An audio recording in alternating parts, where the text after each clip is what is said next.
Okay, so thanks for coming back. Next, we will have Meghan from University of Washington talking about how do you use TVM to automatically generate ultra-low bits operators.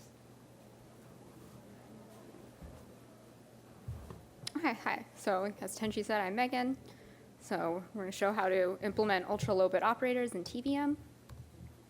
So some motivation for this work is, if you look at the current trend of neural networks, you'll see as we're getting more and more accurate networks, these models are getting quite a bit bigger. So we're increasing the number of layers, the size of the networks, and this comes at a cost as these networks take a lot of operations to run.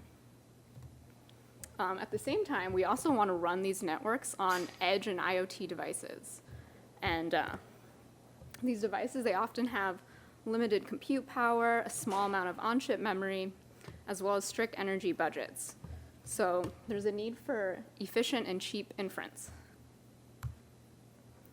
So one way you can do this is to use ultra-low precision networks. So these are networks that operate on weights and activations that are quantized down to just a few bits, or even in the extreme case, a single bit. So the advantage of these networks is they have a much smaller memory footprint. So often they can fit in the SRAM of they can fit in the on-chip memory of your usual IoT device, while a floating point network might not. And also the core operations in convolution and dense layers can be implemented in bitwise operations and pop counts. So you're avoiding using the expensive multiplication operation. At the same time, there is a cost to these networks. You need to train them specially for these low precision data types.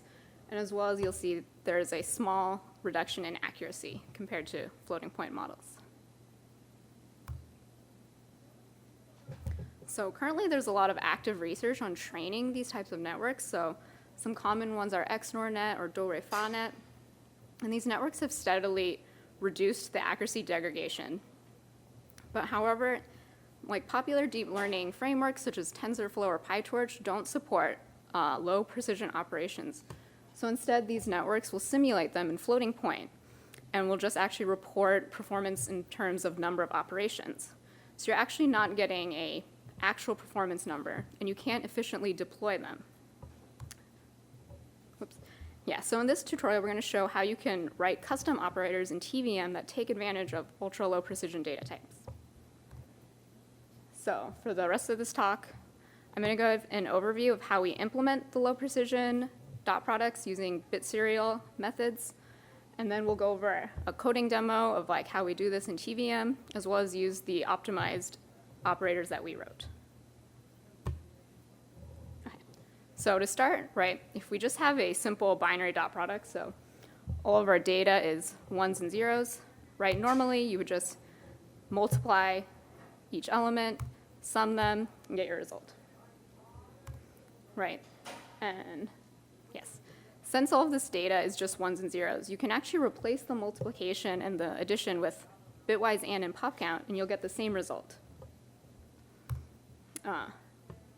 Additionally, you can also kind of compress your input data into an integer and get this, do the same operations and get the same result. So this allows, once you pack your data, it allows for bit-level parallelism.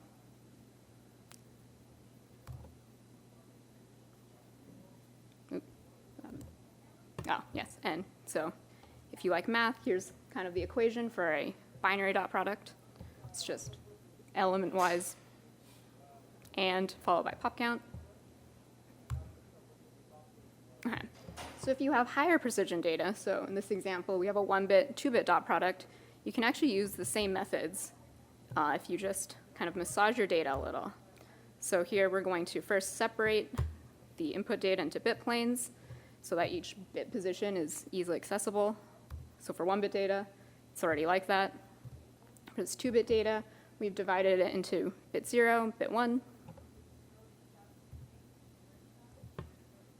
Oh, yes. So then once you have that data, you can actually compute the Bitserial dot product. So between, you can compute the Bitserial dot product by computing the binary dot products between all the bit planes. So here we just have 2, and then you're going to weight them by the bit positions. So bit 2 has been multiplied by 2, and then add them, and you'll get the same result. Similarly, we can also look at it from the integer view, where we compress the input data, take binary dot products, and same result. So here's the final equation for the generic Bitserial dot product. So you'll see like you can use this for any number of bit widths between the two inputs, but the compute scales with the product of the two bit widths. So this is really only practical for very low bit widths. And before we show the coding demo, I want to show you some of the results we got with TVM that when we optimize these bit serial convolutions. So this is for a ARM Cortex A53 processor that's in a Raspberry Pi. The baseline here is a 16-bit integer convolutions implemented in TVM, and we're showing speedups for 1-bit 1-bit convolutions, 1-bit 2-bit, and 2-bit 2-bit. So also these are the convolutions from ResNet. So if you look at across all the layers for 1-bit 1-bit, we can get 15x speedup, 1-bit 2-bit, 9x speedup, and finally for 2-bit 2-bit, 5.3x speedups. Oh, and this is a pretty optimized baseline from TVM, so not just a straw man. Okay, so let's look at the notebook.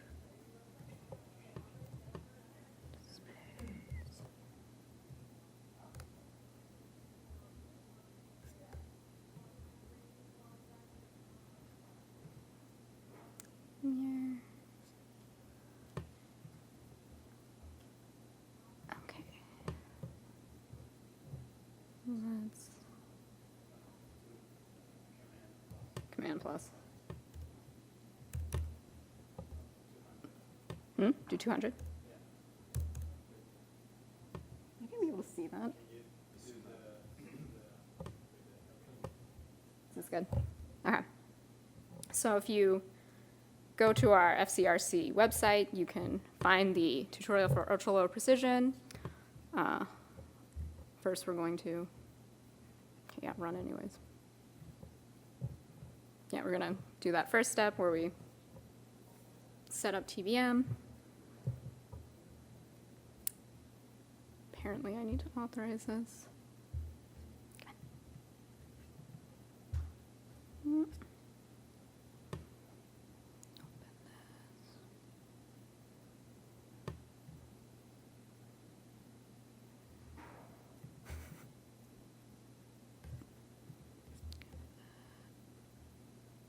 Hey, where'd it go?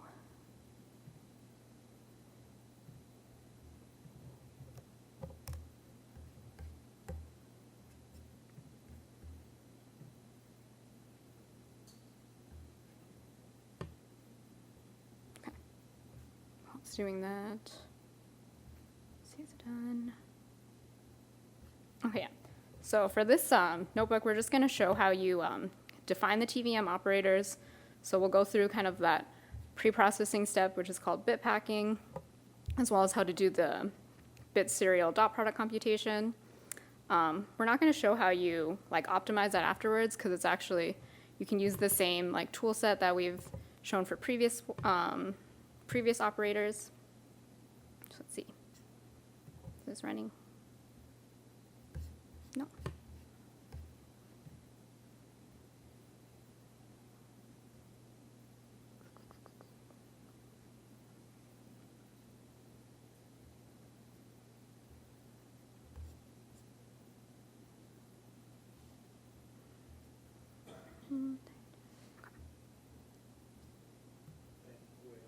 Yeah.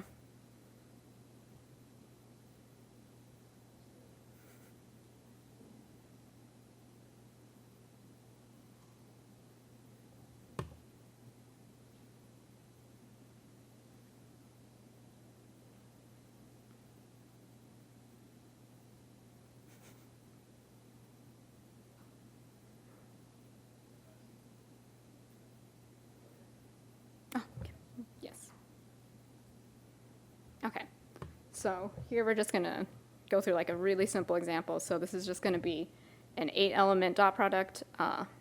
The first vector is going to have 1-bit data, and the second vector will have 2-bit data. So first, right, we'll just create some elements, or create some vectors of these data types. So for this example, the dot product of A and B is 6.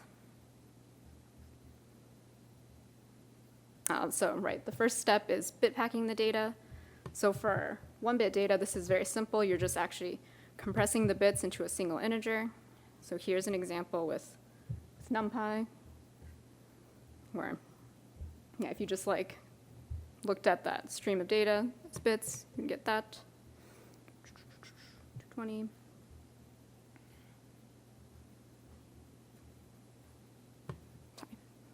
And then, right, so for 2-bit data, first you're going to need to divide those elements into bit planes and then bit pack those bit planes separately. So in this little section here, right, we're just separating out the first and the second bit and then packing them. So this is the result we get using NumPy. Right, and then if we want to express this operator in TVM, it's actually a little bit different than most of the operators that you might have seen or written, because most of the operators are many-to-one operations. This is actually a many-to-many operation. So, okay, just run it. Yeah, in this bit pack operator, I think probably what's most important is you're going to have this inner loop where, right, for every element, we're actually going to pack in data from 8 elements and also return the number of bits back. So if you care, this inner loop here does that. We won't pay too much attention. Right, and then in this line here, we're going to schedule and call the bit packing operator. So here, we're doing it for vector B. We get this result 132, 55. If we compare back to NumPy, which is here, we get the same result, which is good. Do the same thing for A. Okay, good. So right, after you do this bit packing pre-processing step, you can actually schedule the Bitserial Dot Product. So here we're just declaring our reduction axes. So because we split our axis, right, we split K into 2, or to 2 bits, you're actually adding these as separate reduction axes. And then finally, when you do the pop count, here you're going to operate on the packed data. So you have these extra bit dimensions from the bit packing. And you're just going to do your bitwise and, pop count, weight by the bit position, and that's it. If you run it, you get the same result. Okay. So like I said, we didn't show like how we optimize these, but underneath, right, you would do things like tiling or unrolling for operations like convolutions. So here, this is just an example, if you're wondering later, of how we actually call the operators that we wrote in TVM. So here's just a small convolution showing how we declare the inputs, schedule it, and yeah, you'll see this result at the end, which is fine. We just didn't tune it. But yeah, that's this demo. Any questions?